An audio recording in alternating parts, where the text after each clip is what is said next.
Hello and welcome to ANI Interviews. I am Naman Yadav. The war in Gaza has finally ended after 2 long years. Hamas and Israel have signed the first phase of a peace deal brokered by US President Donald Trump.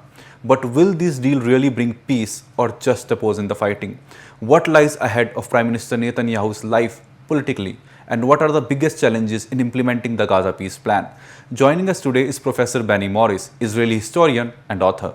I'll start with your article. In your article, you said the Hamas-Israel peace deal is doomed to fail. No, I don't think I put it as strongly as that.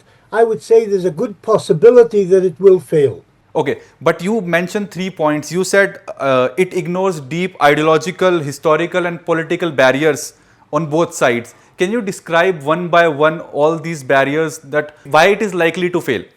Well, to begin with, the Hamas has already stated that it will not accept Trump's plan that calls for their disarmament. They will not give up their arms. They will not give up their arms, so they say, because they want to continue to fight Israel. Their ideology calls for Israel's destruction and their part in Israel's destruction. Also, they have internal enemies, and if they give up their arms, they are likely to be fired at, shot at, killed by those internal enemies. In fact, there have been clashes in the Gaza Strip during the past 24 hours between Hamas and various clans who oppose them inside the Gaza Strip. Israel apart from this. So that's one thing.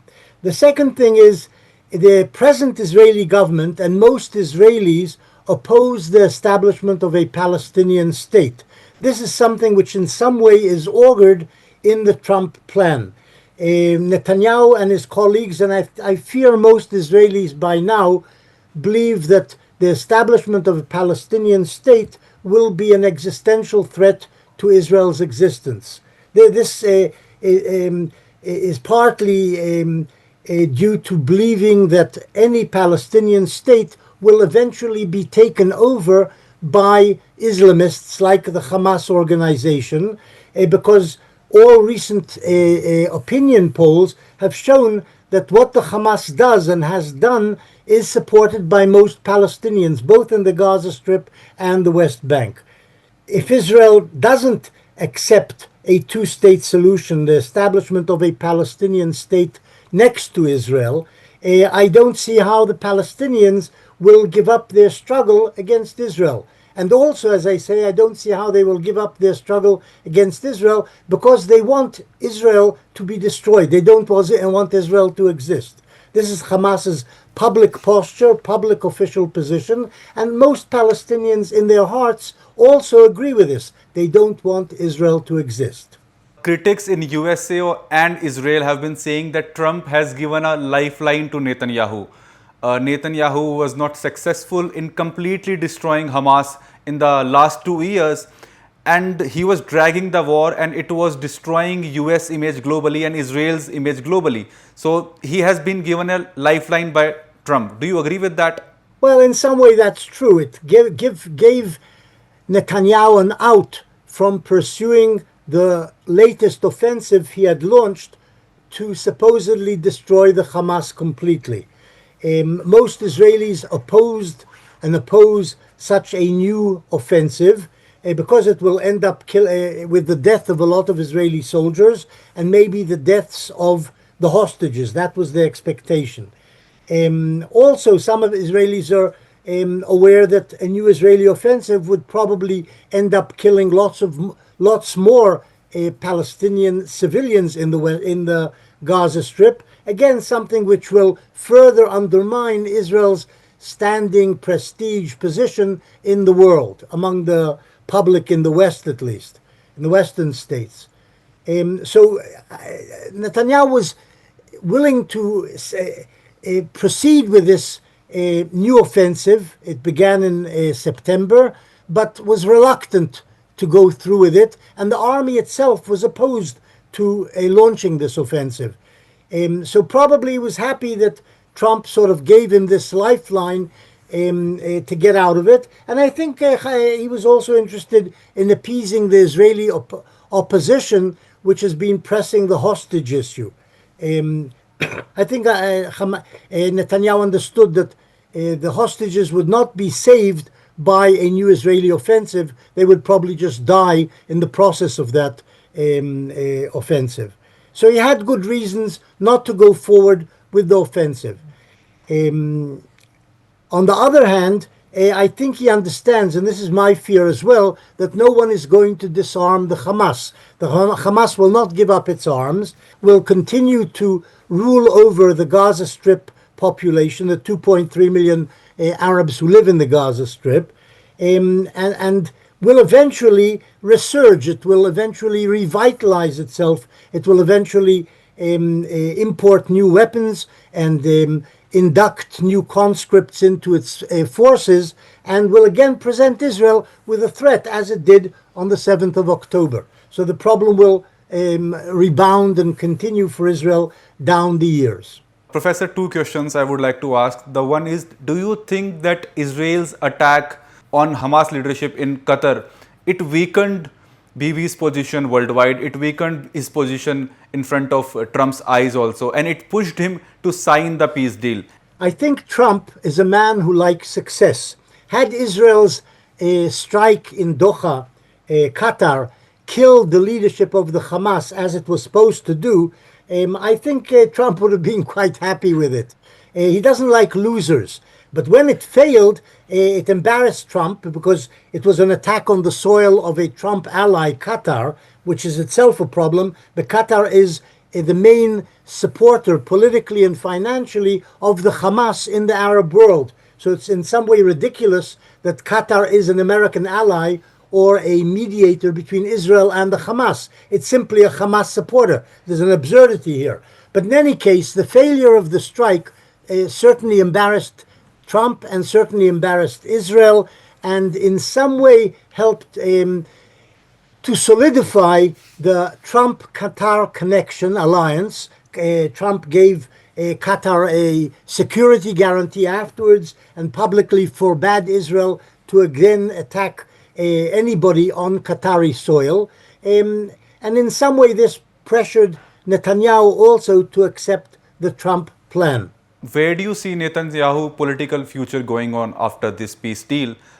Trump has called on Israel president to pardon him. Netanyahu has been battling charges of bribery, fraud, and breach of trust in 3 cases.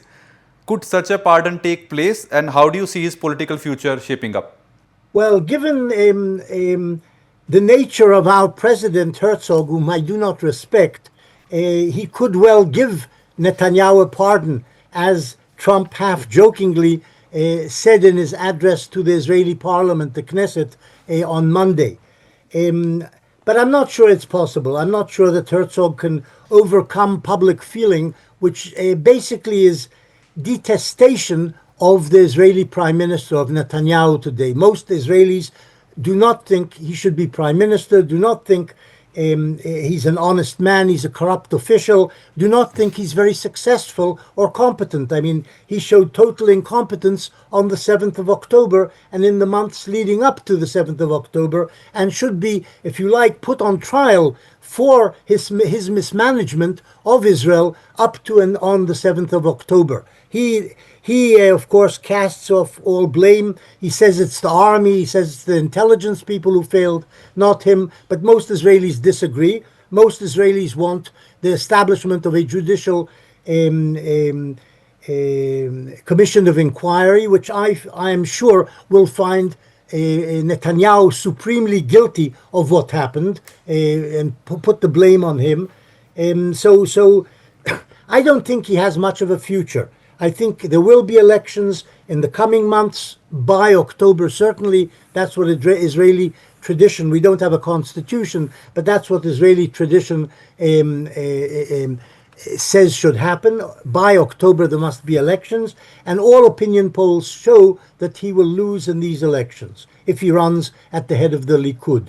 Is there any part of Trump's Gaza peace plan that you think that it is worth building on? Or do you think it's really very idealistic? Is there any point that you agree? I think in general it's a good plan. In general, introducing into the Gaza Strip an international administration overseeing some sort of Palestinian government which is non-Hamas makes sense. Also, introducing international forces into the Gaza Strip to disarm the Hamas and quash the Hamas and oust the Hamas from control of the Gaza civilian population is a very good idea. The problem is, I don't think it's going to happen. I don't think any force, American, Pakistani, United Arab Emirates, Saudi Arabia, Egypt, none of them are going to go after the Hamas. If the Hamas doesn't want to give up its arms, nobody is going to fight Hamas fighters, as they will say, on behalf of Israel. They will say this is a collaboration with Israel, and no Muslim force, and I don't think any Western force, will actually try to disarm the Hamas. The moment the Hamas fighters shoot back, nobody is going to pursue that avenue, I think. The only force which can disarm the Hamas is the Israeli army.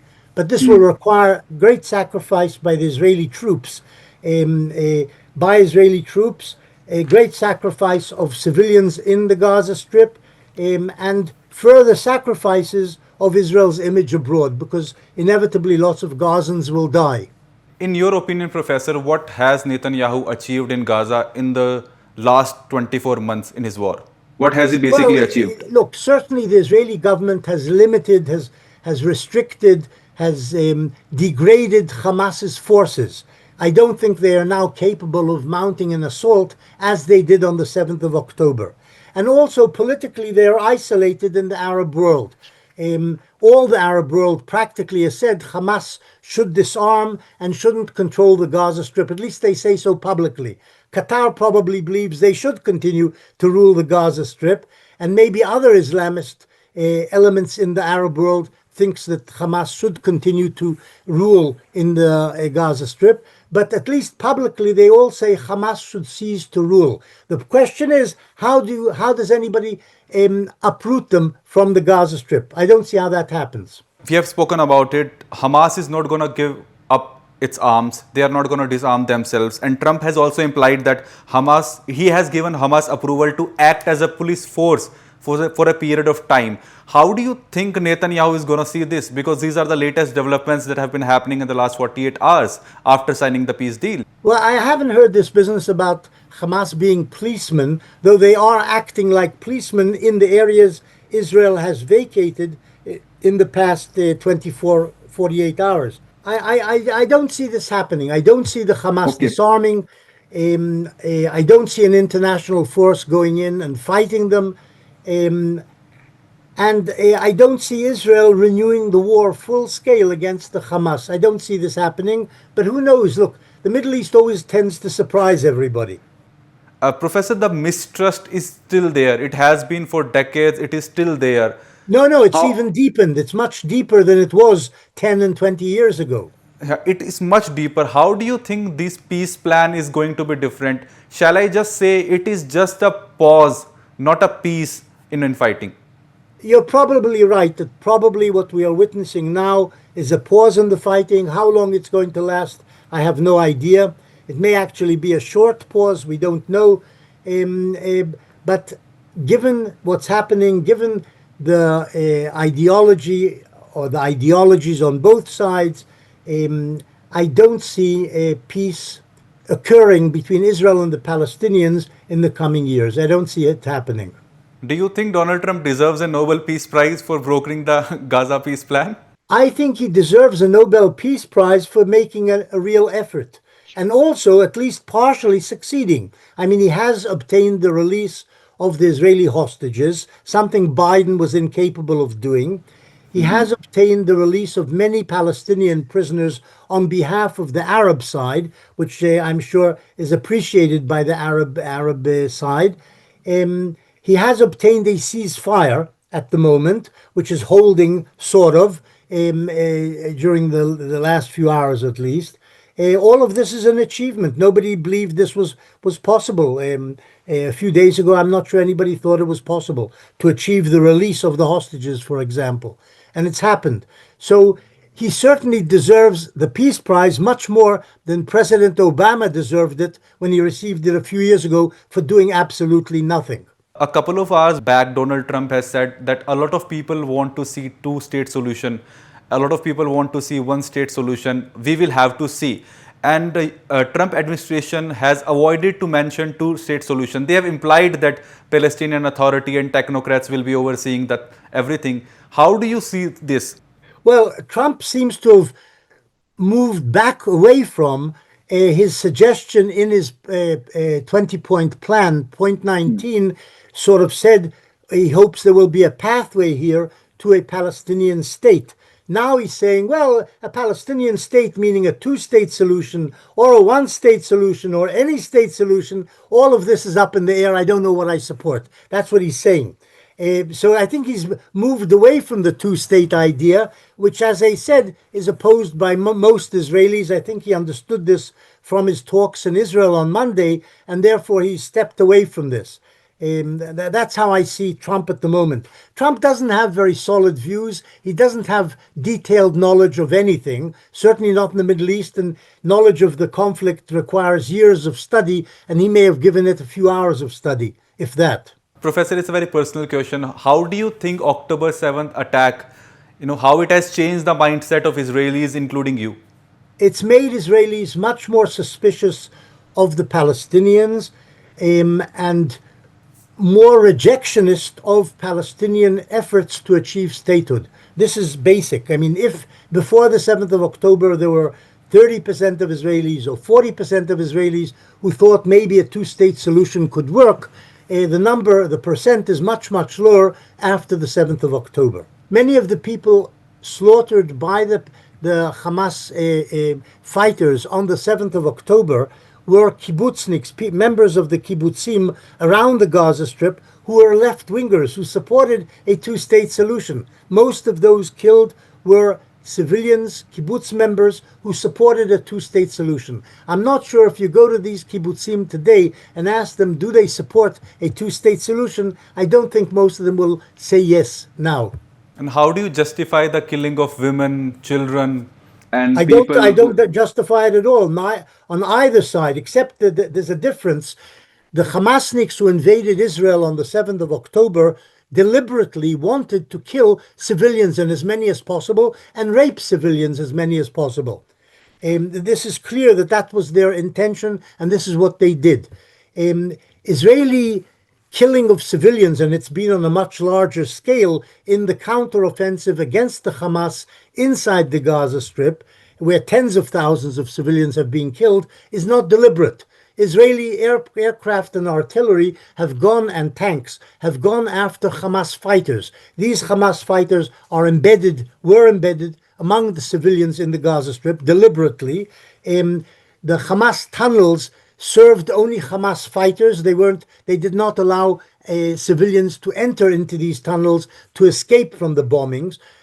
So inevitably, there was a great deal of collateral damage, and many Palestinian civilians died. But this was not deliberate. Israel even issued, and this is unprecedented in the history of modern warfare, issued warnings to civilians saying, we are going to destroy this and that building, we are going to invade this and this area in Gaza City or in Khan Yunis, please move out of there. And civilians stayed and died among the Hamas fighters Israel was aiming to kill. Last question, Professor. If you want to take a wild guess, for how long do you think this peace deal is going to hold? I'm not willing to take a guess. It can hold a few days. The Hamas has already violated it by not returning the bodies of the dead Israeli hostages they hold. So it could tomorrow break down, or it could last for months, because it's in the interest of both peoples at the moment not to renew the full-scale fighting. Thank you, Professor. Thanks a lot for having a conversation with the ANI. My pleasure. Bye.